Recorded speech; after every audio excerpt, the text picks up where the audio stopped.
Good evening from Swansea, wrestling fans. I'm your host, Ben Allison, and you are watching Wrestling Republic's daily broadcast, your one-stop shop for professional wrestling insight news and reviews on a daily basis. And today it's Monday, and you know what that means. It means it's Mailbag Monday, where we answer the questions which you guys have submitted to us via our Instagram stories. It's going to be a fun show, there's no doubt about it. And for a fun show, I need a fun panel. And boy, oh boy, do I have one. Let's kick things off with a Tuesday night delight 24 hours early. How are you, Shad?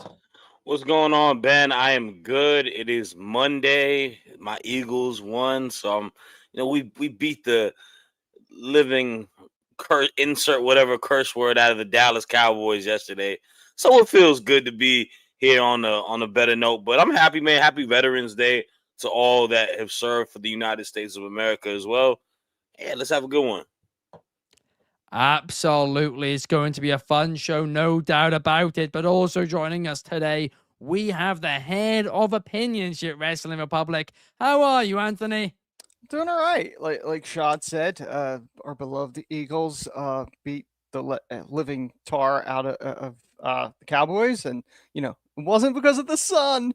But this is a rare Monday I get to do. Happy Veterans Day, and thank you for the service.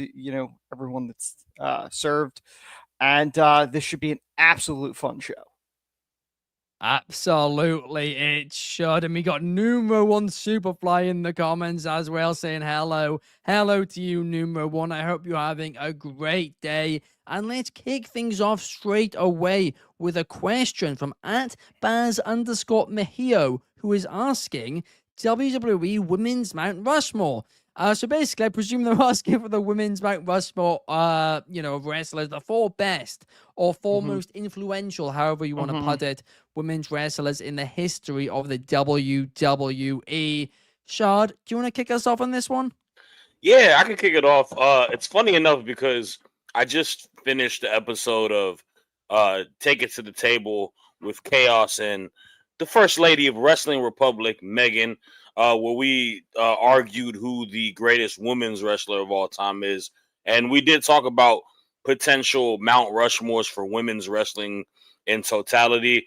But to me, my Mount Rushmore goes like this. The first person is the absolute GOAT of women's wrestling, in my humble opinion, Becky Lynch. When you talk about everything in a vacuum for a professional wrestler, Becky Lynch does that. And that goes male or female. It doesn't matter. She literally checks all boxes that you want as a professional wrestler when you talk about being able to tell stories, promo work, the character, being able to reinvent herself, creating moments, accolades, just being one of the most monumental superstars in women's wrestling. I think she is the greatest of all time.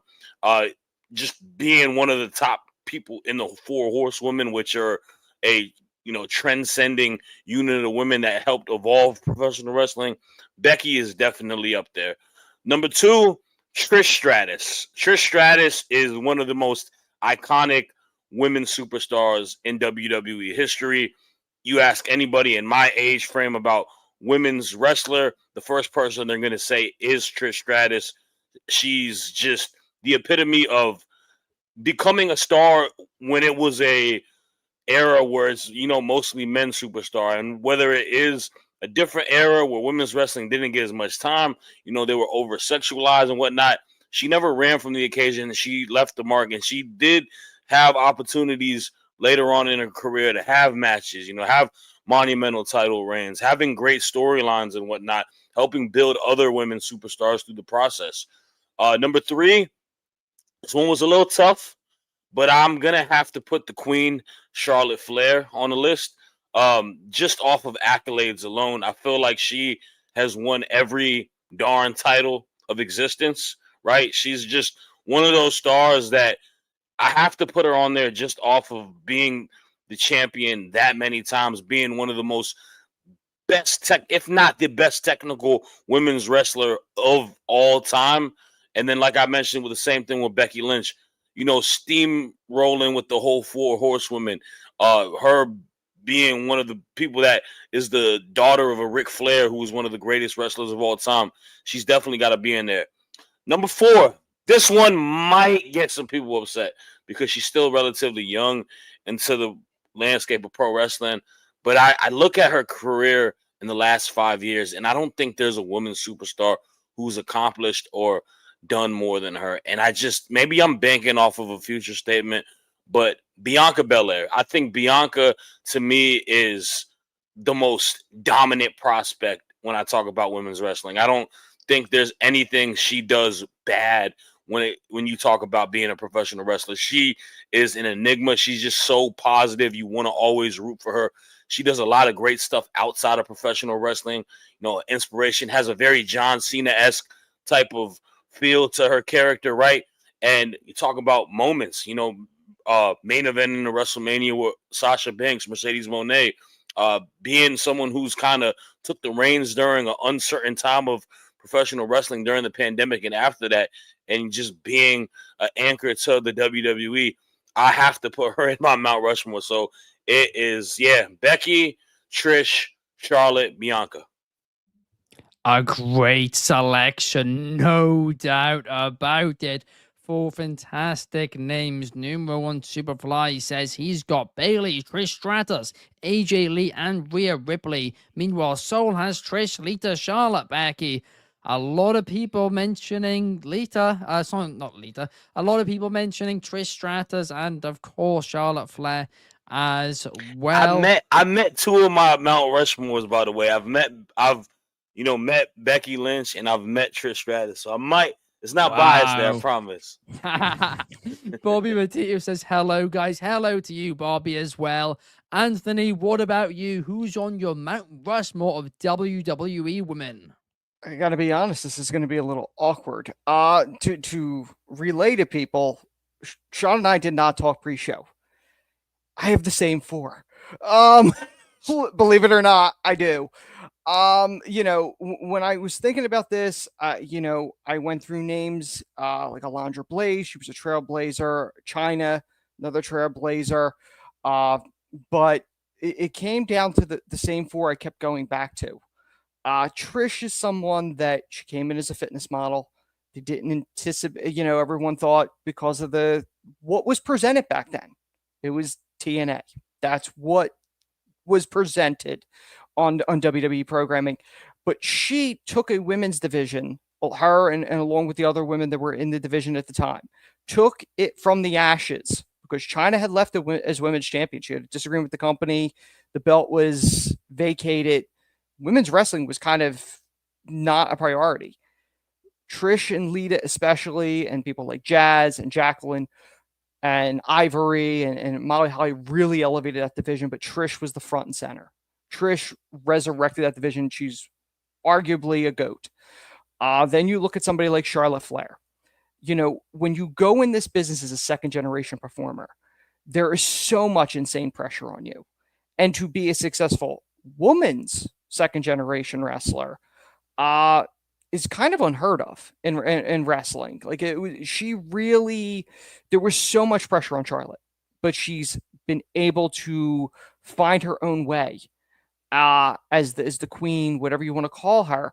She is one of the greatest. When you look at Bianca, she is somebody that inspires young women. That they could see her and going, I could see myself in her. Because really, that's a thing, race relation type stuff like that. There haven't been a lot of top African-American female wrestlers that have been at the top tier in this business, and Bianca's one of them. And she's phenomenal in the ring. No matter who she's in the ring with, she creates magic. And then last, honestly, when I look back on NXT, when they were talking about the 4 horsewomen, I remember thinking to myself, all the praises on Charlotte and Sasha Banks and Bayley to an extent, but Becky was kind of the one that was like forgotten, the runt of the 4. And I remember thinking, I see more in her than I do in the other 3.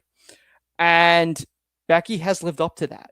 Becky is one of the most popular wrestlers and underrated in how really good she is in that ring. She's able to get people over. Even when she loses or she puts somebody or she beats somebody, whoever she's in the ring with is more over because they were in the ring with her. And she may go down as the greatest of all time. Trish is always the one that I always go, oh, it's Trish. These days, an argument could be made for Becky, and when Becky's career is said and done, it may be Becky when everything is said and done. It's a great selection, no doubt about That it. just means that it just solidifies it. Yeah, so you just say it's the same four, Ben, and we're good. Like here's the thing, Shad. When you were going through it, I'm like, please tell me the fourth one's a different one than mine, so it's not the same list. I'm like, all right, well, I'm just gonna run with this. I'm not changing this. So, well, do you know what, guys? My list is different. In fact, I've only got one of the same as you guys. I'm about to set the world on fire with my 4 names because I've gone very, very controversial indeed. The first one is the person who I actually think doesn't get the credit they deserve, but truthfully is the one who actually kickstarted, in my personal opinion, the women's revolution. Because it was the knock-on effect that her run at the top of WWE Women's Division had that actually created that movement, right? We saw the 4 horsewomen, they were at the top, they were the one who got the credit for it, but I think it's the work which this person did beforehand, and that person is AJ Lee. AJ Lee is the first name on my list. But then I've got the most controversial pick, I think, on my list. Because she's been there for a long time. She's been there for different generations. She's constantly stayed at the top. She's stayed consistent. She's improved. She was having great matches when people weren't. I always say it in wrestling, right? It's important to have a good hand. That is absolutely vital because you need a good hand to make everyone else look good. And nobody in the history of women's wrestling has been a good hand longer than Natalya has. I think the best of all time, deserves a place on Mount Rushmore, and I feel passionate about that because as a kid, right, I was growing up in I guess you could say really early days. Well, the end of the Divas era, I guess you could say, right? When Beth Phoenix was on top. But it was always Natalya's matches which actually stood out to me, right? So maybe it's my perspective there of seeing, like, she was the first person who I really saw, and I was like, she can go in the ring, and she was underrated as hell, and she stayed like that for, nearly 15 years now. It's absolutely incredible. Up next is it's a way less controversial name because I agree with you, Anthony. I think they are going to go down as the greatest of all time, at least for, until the next person comes along maybe. But Becky Lynch, undoubtedly, when she got punched in the face, that visual, right? That was the hottest storyline in the WWE, and that was probably the first time in WWE that women's wrestling has had the hottest storyline on the product at that time. That was the first time I think that happened. And it was amazing. Becky Lynch became an overnight star. Then the next person is somebody who maybe it's a little early to put them in it, but I'm going to do so. And the reason for that is I was in university last year. It was my final year of university. The amount of people, right, the amount of girls who'd come up to me and say, oh, I don't watch wrestling, but I keep seeing the storyline on TikToks and stuff like that. And they all said the same name and they were all fascinated by her. She's somebody who's already truly, truly mainstream to the point which I don't actually think wrestling fans realize it. To the point where, figures-wise, statistically, she's currently WWE's highest women's draw, and that is Rhea Ripley. Her drawing power is crazy, and she is, I think, 24 right now or something like that. She's incredibly young. She's already had a hell of a career. She's a main event talent, and I think it's an early call, perhaps, right? Maybe it's a little early, but I think as of right now, she's on the Mount Rushmore of professional wrestling. So Natalya is the one I have an issue with, and I hate that that's the reason. I'm a football fan. Frank Gore has, number-wise, one of the most rushing yards of all time. But that's just off of longevity. He's able to play for a long amount of time. He's never been the best running back in the NFL at any time that he's been in the league. Natalya has been wrestling for a while. She's never really been the best women's wrestler or biggest superstar during her reign. That's kind of where I see her. I think she's underrated. I think she's a very important person in professional wrestling, but like I don't see a lot of people invested in her. I don't see people wearing natty shirts. I don't, No, it's true, but I think Becky's the one who's, helped make stars and create them for such a long time, being that person to help, create. Becky for sure. Create AJ Lee, help create Becky, Paige as well.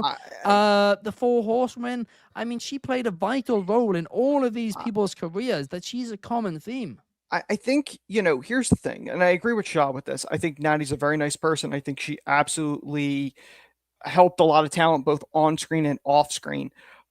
But I don't think she was ever a draw, and I don't think she's never been able to cut a promo. Like that's never been her strong suit. Like in all seriousness, what great promo has she ever cut? No, she's cut a few good ones. She has. I disagree on that. She's never been the best promo. I agree, but she has cut some great ones throughout her time, especially over someone like SmackDown Live days. She was cutting some great promos. But Ben, it's no Trish Stratus on your list. Yeah, well, okay. So let's look at the amount of time, which to be honest with you, it really was. I almost put Trish in it, right? And Charlotte Flair. It was tough, right? Because I'm trying to put somebody in from each era a little bit, right? Which is why it was going to be Charlotte or Becky, and it had to be Becky. And at one point, the list actually was Trish, Charlotte, Becky, Rhea, and then I put AJ Lee in for Charlotte. Well, AJ Lee is a good one. Natalya that I probably should have put some more thought into. I do think her career was a bit shorter. That's true. Compared to other people too, but I mean, it's kind of like this. No. Ironic enough, it's kind of like her husband a little bit in a way, right? Like, yeah, he was true. there for a short time in WWE, but they left a big impact. I also looked at what was the competition like. AJ really didn't have it wasn't a very strong division at the time when AJ was there. No, but it was the impact she made that led to the women's revolution. It was that knock-on effect directly. Couldn't you argue the TNA Knockouts division with Gail Kim and Awesome Kong kind of? Oh, you could, but this was just WWE. I know, but I think that made a bigger impact on the industry to make a focus to women's wrestling than AJ did. And I like AJ, and I'm not disrespecting her, but if we're looking at it, I think that made a bigger impact than AJ did personally in the industry as a whole. Well, we'll have to wait and see what. And Bobby, this is also a WWE question because if we're talking all around professional wrestling, that's a lot of harder. Mickie James would probably be in my women's Mount Rushmore of all time because I think Mickie James, the work that she's done in WWE as well as as in TNA and whatnot, and Gail Kim is so underrated. Oh my gosh. Absolutely. So underrated. It's a lot harder list if you open up to all of wrestling because then you think of people like Mildred Burke and other talent that obviously the average fan that's watching today may not know. Like it's a lot deeper if you're going that route. I'm going to be honest. I think if it was the entire women's wrestling, maybe this is one for another day. I think Becky's actually the only name from my list who's making it on the next list because I think the others will all be from all outside. For me, all outside the United States. I would probably say the same, to be honest with you. But there we are. Then let's see what the Instagram comments think when I post this. They are going to absolutely hate on me for putting Natalya in there, but I'm standing by it. I think we need someone like Natalya, and Natalya's been that person for so long. I'm standing by it. I think the Canadians will side with you. Hopefully. And you make sure Kobe's in the comments defending me on that one. But wouldn't count on that. Let's now move on because all elite wrestling. What can we do with you, eh? Right, before we get started, I love AEW. I truly do. I think Tony Khan gets way too much criticism. In fact, I feel bad for him at times because he gets so much hate. And obviously, he came into this business out of nowhere. And to get that much hate, I mean, it's awful. I feel bad for him because he seems like a lovely guy. also, he has booked from some fantastic storylines too. He's done a great job with AEW. Sure, there's stuff we complain about, but on the whole, it's been great. It's massively helped the industry. All positive, apart from one thing, and that is the women's division. Because in case you guys missed it, this week on AEW Collision, there was 45 seconds of women's in-ring time, 1% of the show. Absolutely dreadful. But hey, that's one show. Well, if you go over to AEW Dynamite, there was a blow-off match this week in the big feud between Penelope Ford and, what's her name? Jamie Hayter. Completely skipped my head there. And that's how much time they put into it that I almost forgot about it. But it was a big feud. They've been building it for weeks and it only went 8 minutes. And that didn't sit right with me because Jamie Hayter in that match, she was so good at getting the crowd into it as well that I was like, come on, this deserves more time because the crowd were really invested in it by the end. And Jamie Hayter was fantastic at doing that. But hey, 8 minutes. Okay. Then Rampage. Well, I think it was like 2 minutes. And total in ring time was 10 minutes or something for their 3 weekly shows combined this week. That is absolutely embarrassing. I mean, what, they had 5 hours? 10 minutes in 5 hours? It's awful. I mean, it's one thing when you're WWE when they don't have as much time in the ring each week because they do a lot of segments. On AEW Collision this week, they nearly had an hour and a half of in-ring time and 45 seconds if it went to the women. It was absolutely infuriating, right? But 1 week's 1 week. But here's the thing. Since the start of AEW, we've heard excuse after excuse as to why the women's division don't get enough time. At first, they said the women can't wrestle. They weren't good enough. So they brought in more women, and these women were certainly good enough. That argument couldn't even be made anymore. And then what did they say? Then they said, well, none of them are stars. We need to bring in stars. So guess what they did? They signed some stars. They signed Mercedes Moné, Saraya, all these people who were huge draws elsewhere. And guess what? They still haven't given them any more time. I say it all the time. I'll continue to say it all the time. Professional wrestling is like the stock market. The more time you put into something, the more likely it is you will get results. And therefore, I don't care about any of these arguments, right? You need to be showing your women's division more. You need to be establishing stars. And then long term, you're going to be sorted. Like I said, with all due respect to Tony Khan, I like the guy. I think he's a great booker for the most part. I truly, truly do. But I think at this point in time, legitimately questions need to be asked about him and his management team's attitude towards women's wrestling, because I'm beginning to legitimately have concerns when they're giving pretty much the same amount of time that WWE was given to their women's division in 2014. I mean, it's a decade later, and AEW seems to be going more steps backwards than forwards. Shad, I'd love to get your thoughts on all of this. I mean, I kind of want to have a conversation with a person I, could even argue who could be in that list that we were talking about earlier, Mercedes, because when she's mentioned that AEW is where the best women's wrestle, is where, creatively women's wrestling feels a lot different and can thrive. Where is it at? Where is it at? Genuinely, where is it at? We're talking about a total of 10 minutes on what? 7 hours, 6 hours of wrestling in a week, and that's all we're getting? Like, that's it's foolish to me to say that. If you're a women's superstar, how do you feel confident wanting to go over there when you don't know if you're going to get the same amount of time, the same level of respective booking? Like, they were doing so well a few months ago. Progress was being made, and then they just completely dropped the ball. And when you sign someone like a Mercedes Moné, who's brought in to be the biggest women's signing of all time, fiscally, like one of the highest paid women's wrestlers, which is amazing. I love to see that. But where's the initiative? Where's the booking for that? Where's even for her, level of respect of booking that you give someone like a Will Ospreay, give someone like an Okada? Like, they are giving storylines, title reigns that fans can sink their teeth in. Mercedes hasn't gotten that. And it all in totality is horrible, man. It doesn't do any justice. We're giving time to people that are less talented than women on that roster. Jamie Hayter, Tony Storm, Mariah May, Mercedes, Willow. All of these women are more talented than a lot of people that get a lot of television time, that get a lot of thrown in matches. There needs to be something that needs to change.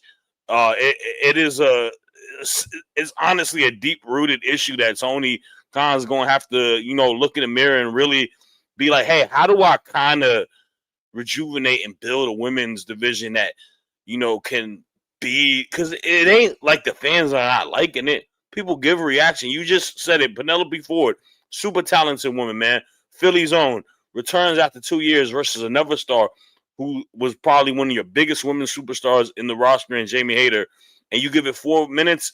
There's got to be something that gets in for them, and it has to be more, time. Even if you don't have 2 matches or 3 matches for women's on a Dynamite, the one that you give it its same amount of respect. Give it a good 10 to 12, man. If you're only going to give it a short match, give another match that can follow by it. There's a lot of fluff on these shows that you can really cut off and give us something more fulfilling. So it is definitely a big issue. It's something that really bothered me last week with them.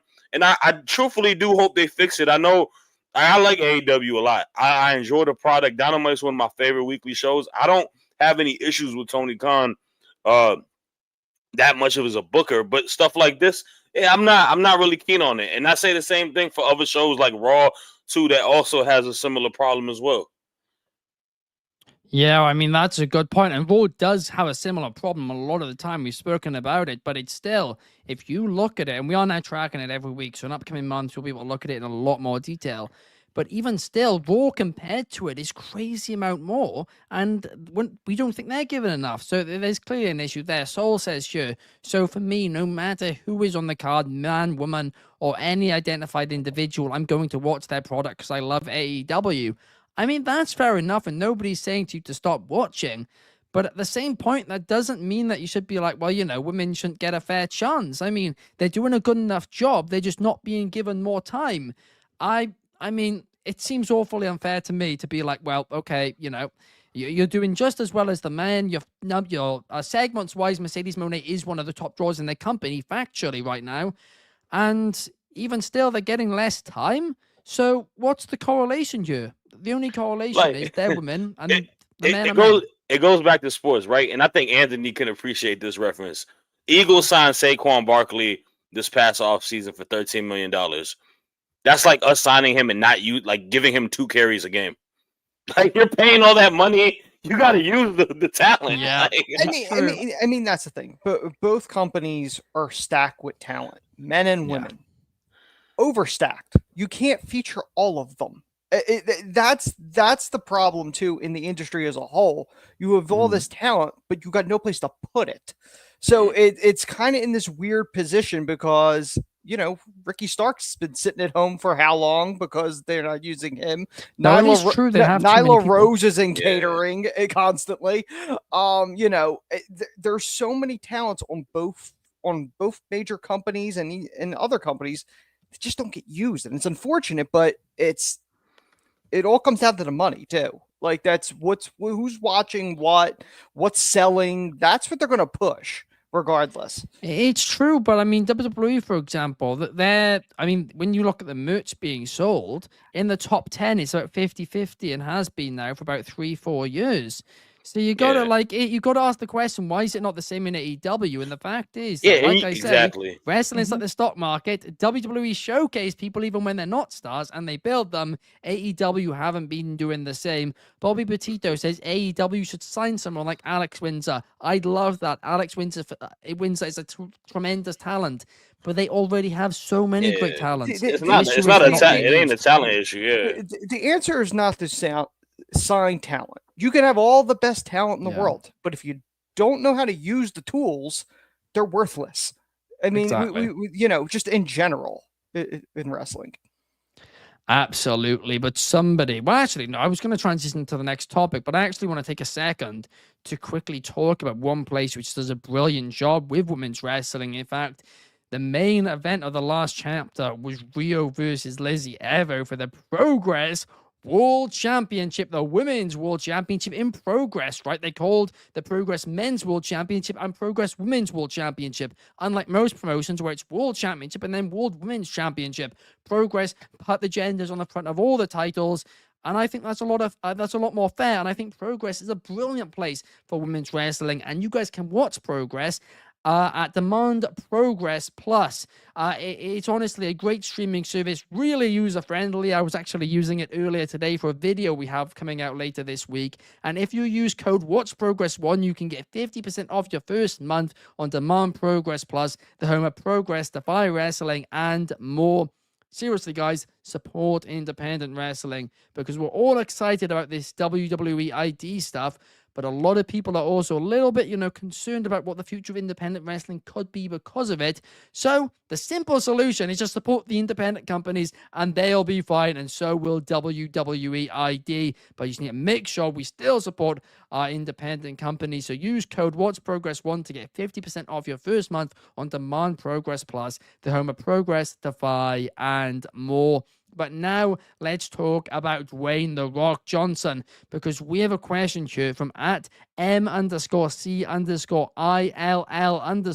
who is asking, does Rock's return deserve all the hype it's getting? What do you think, Anthony? He's the biggest star that has ever come out of the wrestling business. He is globally known. There has never been a bigger star. You can make as many arguments as you want. There's nobody that has made a transition to Hollywood and become a bigger global star. Rock does not need to come back to wrestling. He doesn't. He doesn't need the money. It's not about the money. He's got plenty of money and continues to make more money. So it ain't about the money. His family has so much history with the business. He loves the business. And even at his age now, he is easily, every time he goes on the air, the most entertaining person on there. The only time the crowd really turned behind him was when he tried to hijack Cody's WrestleMania moment. But he even turned that into gold. The Final Boss, which is arguably the greatest version of the Rock character that's ever been. He instantly adds interest in any segment he's put into. We're all anticipating his return. For days, we were talking about who was The Rock looking at when he came back. Was he staring at Cody? Was he staring at Roman? We know this is leading to a Mania thing. I know Dave Meltzer doesn't think so, but we all think, everyone else sees it this way. This is leading to a one-on-one or a triple threat, which is what I've said multiple times. But yes, The Rock 100% deserves the hype because there is nobody that can touch him in this business. I mean, to be honest, I couldn't have said it better myself. Bang on, Anthony. I mean, he is a star. Jesse Hyde says The Rock is obsessed with the WWE Championship now to make WWE more global with TKO. I mean, the second part of that there's no issue with, and being the heir to Vince McMahon's throne. Vince McMahon's throne is never, nobody's going to sit on that same throne ever again because there's now multiple thrones. There's honestly, now creative and business. They're two different sides. It can't happen. Also, there's The Rock is a star. Also, there's not enough sanitizer to fix that throne, so they just better get a new one. But yeah, there's not even going to be that. He's not trying to do that. This narrative that just because he's on the board, he's trying to force his way into things. It's not true. We saw that at WrestleMania this year, right? I mean, I do give him credit. Elevate people. I do give him credit that he was able to put his ego aside. No, he could have easily steamrolled it and went, I don't care. Yeah. And they would have sided with him, and we would have gotten Rock and Roman. And Cody would have been on the outs.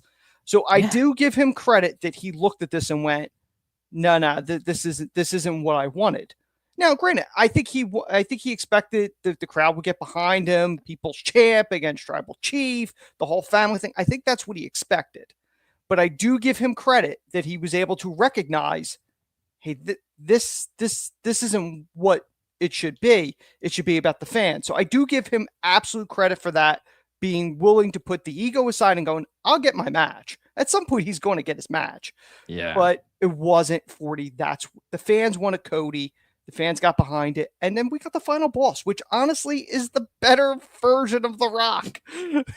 I mean, everything about that situation ended up working way, way better. I mean, the fact that you're that 2-night main event, it was so good. Obviously, it wasn't meant to be the plan, but to your point, they adjusted and they made the best. And Rock made Cody even more of a star in that short storyline.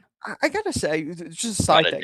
I don't think any company, and this is not me kissing WWE's butt on this, but I don't think any company adjusts on the fly better than they do. When a roster was stuck in Saudi Arabia, we had arguably one of the best SmackDowns of all time. They brought in NXT talent and made that work, but like they're always able to adjust with things. And, it just worked. Yeah. No, it is true. That SmackDown was a crazy day. Kobe said the documentary showed us what The Rock wanted to show us. I mean, I'm not gonna disregard that. That's probably true, Kobe. But at the same time, I don't think he's some egomaniac, right? Who wants to take over WWE? Why? Because I think his ambitions are bigger than WWE. He's trying to help the business out, man. He sees the business within WWE. He knows the nature of his brand and his name, and he wants to use that to help boost people in the process. And everybody wants to be seen in a positive light. He's not going to go on this documentary and going, I am a horrible person. Like, it's not going to be that.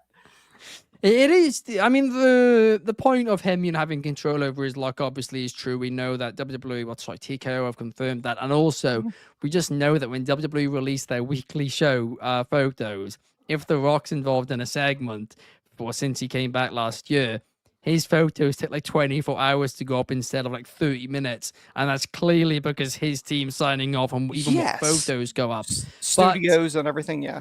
Yeah, like so he obviously has some control, but I don't like.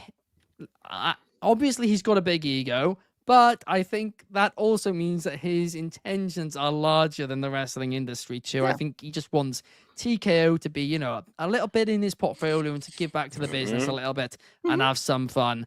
But talking about having some fun, well, women's wrestling is very fun right now, and we're going to be having a Women's United States champion very, very soon.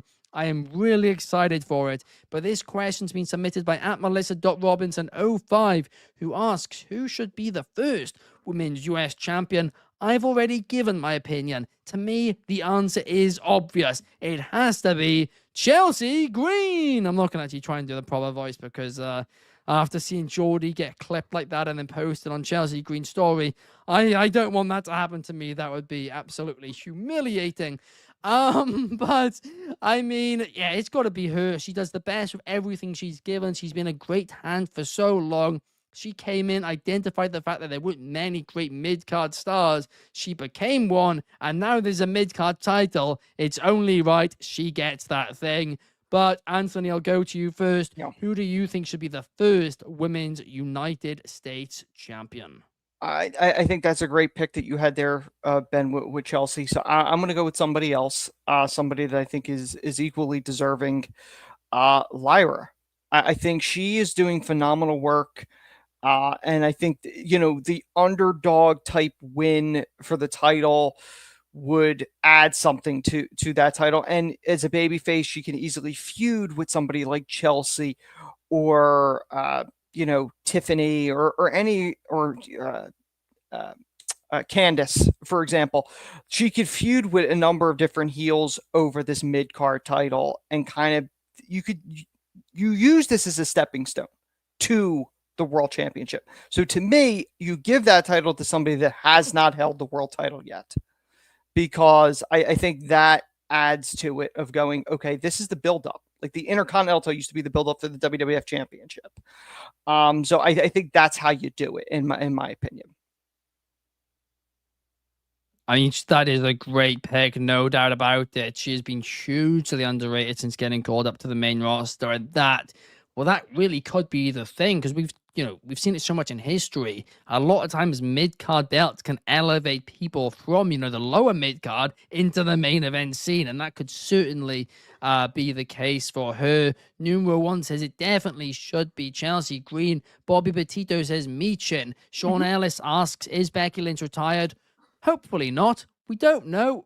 Either way, hopefully not. But, officially, we don't know either way. Shad, what about you? Who should be the first women's United States champion? Oh man, Jessie Hyde. That is one that I was really considering as well. I love Kairi Sane. I think her NXT championship reign was super underrated as well. I think she's an incredible star. I think it's a good opportunity possibly to get her away from the whole damage control stuff. But I'm going to go a different person. My selection is going to be in a similar light of what Anthony just said, in a sense, where I think the inaugural champion being a babyface would be beneficial, just because I feel like there's a lot of, they're heel heavy right now in the women's division, right? So you having a babyface champ can allow you to have these heels feud with someone, and it also allows you to rotate on the different brands, right? We mentioned that you can have this title defended on Monday Night Raw, which is desperately needing some, single stars with higher names to feud with.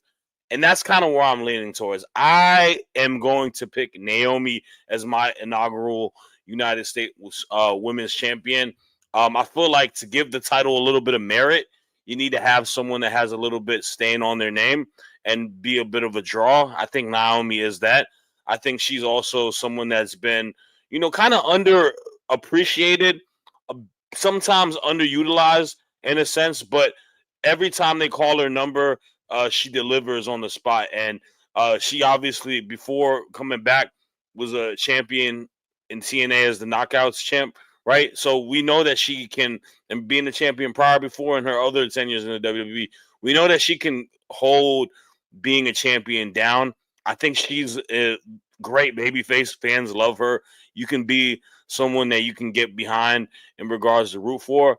But I also just think her being the champ and her being that big of a name, when you do have a heel women that you're ready to possibly get that title for, I think it makes the moment a little bit special, and it gets a younger superstar like a potential Roxanne Perez, like a potential Cora Jade, maybe one of these big time signings once they get called up. I feel like there's a little bit more versatility for whoever you get your title for, or for young heel on the rise. But yeah, Naomi, man, she deserves the best. I don't want Chelsea Green to get this belt, by the way. What?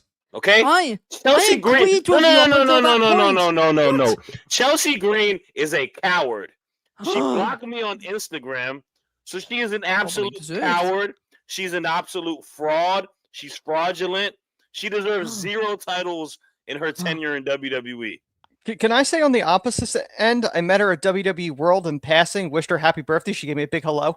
So I'm a fan of Chelsea Green divides us here at Wrestling Republic. In all seriousness, though, I love both shouts. I love the shout like Lyra Valkyria, and I also like Anthony's shout. I like the Anthony shout for sure. Thank you. And I also, I hated your shout too, Sharp, but no, I do like the idea of Naomi. Naomi, obviously, she's not won anything since coming back. It would make a lot of sense, actually, her as well. I mean, there's a lot of good options. I don't like the idea of it being Bailey, like some people are pitching. That is the one where I'm like, I don't think she needs it. Honestly, they could shock everybody and give it to Jordan Grace. In all seriousness, unless they sign her, if you're building something, I mean, I think if they sign her, absolutely. Even if they didn't sign her, the partnership will work. I don't like the idea. See, the thing is this: if the fans are gonna make people start to reject Bailey as a superstar if we give her the title, because they're gonna be like, they're giving her too many titles. She's only allowed to be in position of the titles. Like, you gotta let Bailey. We gotta kind of miss Bailey a little bit now. For a little bit. Bailey can't be a transitional champion. Like, that's it feels like they give her the title to lose it to someone else at this point. So I don't think that's a good idea to give her the US title right No, now. I Anyway, absolutely agree. But that does bring us to the end of the show. Numero One says he wants Chelsea to be Miss America as the US champion. That would be a blast. It would. That would be awesome. Bobby says Tatum Paxley if she was Yes. called up. Yes, Shad absolutely. is delighted by that idea, but that does bring us Smart to man, the end Bobby. of the show. Thank you, Shad. Thank you, Anthony. It's Hey. been a fun one. We will be back the same time, same place tomorrow to talk Monday Night Raw. See you guys there. Peace.